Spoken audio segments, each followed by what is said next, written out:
A small piece of uranium, the size of a grape, can generate enough energy to light an entire neighborhood for a year.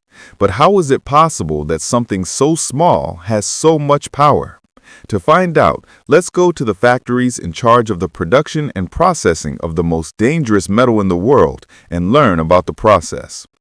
The history of enriched uranium is linked to the birth of nuclear energy.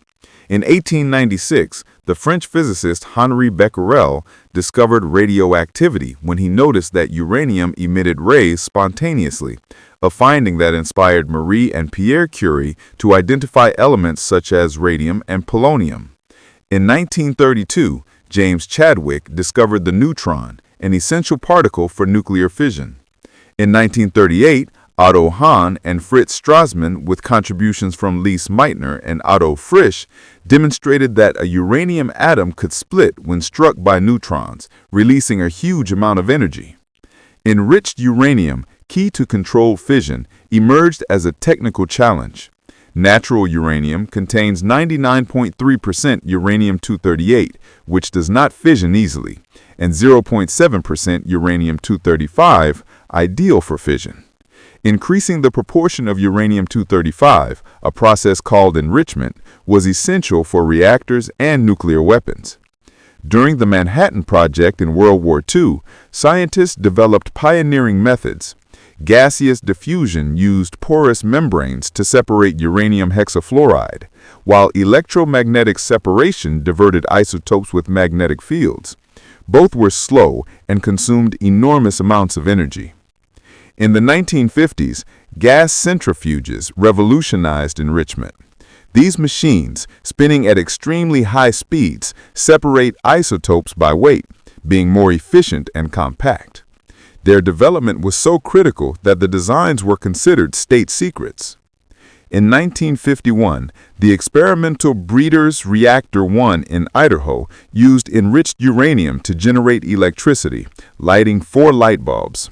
In 1954, the Obninsk plant in the Soviet Union became the first to connect nuclear electricity to the grid with enriched uranium at 5%. Today, enriched uranium powers reactors that generate 10% of the world's electricity. But how can uranium produce so much energy? The process begins in uranium mines located in remote regions such as the Australian desert, the steppes of Kazakhstan, or the rocks of Canada, which together produce 70% of the world's uranium. Uranium is found in minerals like uraninite or pitchblende, often in low concentrations between 0.1 and 2%. Mines can be open pit, where giant excavators remove layers of earth to reach the ore, or underground with tunnels descending hundreds of meters. In some cases, in situ leaching is used. Chemical solutions such as sulfuric acid or carbonates are injected into underground deposits to dissolve the uranium, which is then pumped to the surface through wells. The extracted ore is transported to nearby processing plants, where it is crushed into fine particles the size of coarse sand to facilitate the extraction of uranium. Then it is mixed with acids or alkalis in large steel tanks, a process that separates uranium from other minerals such as iron or quartz. The result is a bright yellow powder known as yellow cake, or uranium oxide, which contains approximately 80% pure uranium. This material, with a slight metallic odor, has low radioactivity, but requires protective suits, masks, and ventilation systems to avoid inhalation of particles. 1 ton of this material can generate as much energy as several million tons of gold. Yellow cake is sent to conversion plants, where it is transformed into uranium hexafluoride, a compound that can become gas at moderate temperatures, ideal for enrichment. The process begins with the purification of yellow cake to remove impurities such as sulfur, magnesium, or traces of other metals. This is achieved through chemical solutions and filtrations in stainless steel equipment resistant to corrosion.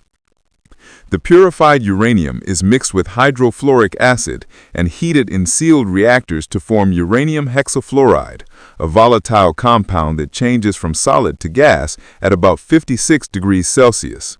The uranium hexafluoride is stored in cylindrical steel containers designed to withstand its corrosive nature, since it reacts with water to form toxic compounds.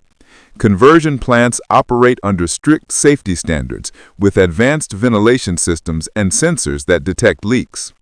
Uranium hexafluoride can form green crystals at room temperature, a phenomenon technicians call nuclear snow due to its distinctive texture and color, although handling it requires specialized equipment. Enrichment is the most critical step, where the proportion of uranium-235 is raised to a maximum of 5% for commercial reactors. Gas centrifuges, high-tech cylindrical machines, are the principal method. These centrifuges, made of ultra-resistant materials, such as miraging steel or carbon composites, spin at more than 50,000 revolutions per minute in vacuum chambers to minimize friction. Gaseous uranium hexafluoride is injected into the centrifuges, where centrifugal force separates the lighter uranium-235 from uranium-238. The enriched uranium-235 is collected in separate streams, while the depleted uranium-238 is stored for uses such as armor or counterweights. Centrifuges operate in cascades with hundreds or thousands of machines connected in series, each refining the uranium a little more. These facilities are quiet, but the speed of the centrifuges generates a barely audible hum, and any imbalance, even of milligrams, can damage them. Therefore, they are monitored with seismic sensors and control systems that adjust their speed in real time. A single centrifuge can process tons of uranium hexafluoride per year, and some modern facilities, such as those in Europe, have cascades that occupy entire buildings functioning without interruption for decades. The gaseous uranium hexafluoride is converted through controlled chemical reactions into a very fine powder called uranium oxide. This powder is pressed into molds to form small cylindrical pellets the size of a coin,